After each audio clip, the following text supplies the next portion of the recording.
uranila na novu nedelju,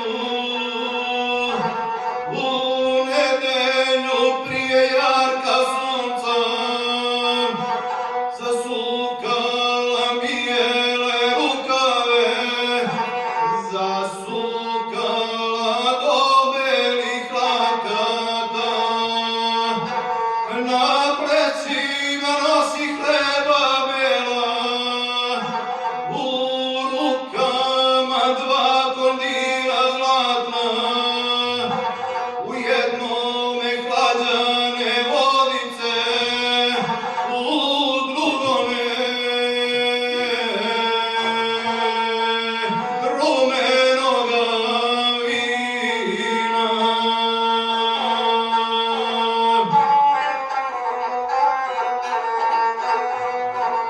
Ona ide na Kosovo ravno, pa se šeće po razboju mlada, po razboju čestitoga kneza, te prevrće po krvi junake.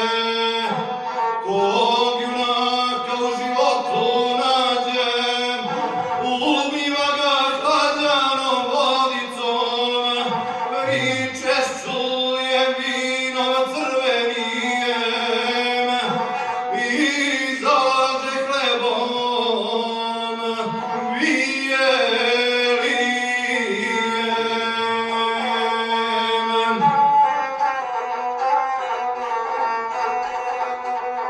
Namjera je namerila bila na junaka Orlovića Pavla, na knježeva mlada Barjatara, i njega je našla u životu, lijeva mu ruka odsečena i desna noga do kolena, vita su mu rebra izlomljena, vide mu se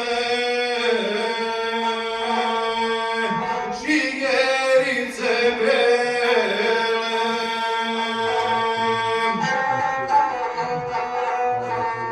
Iz ničega iste mnoge krvi, umiva ga lađanom vodicom, pričešćuje vino crvenijem, a zalaže hlebom bijelijem. Kad junaku srce zaigralo, progovara Orloviću Pavle: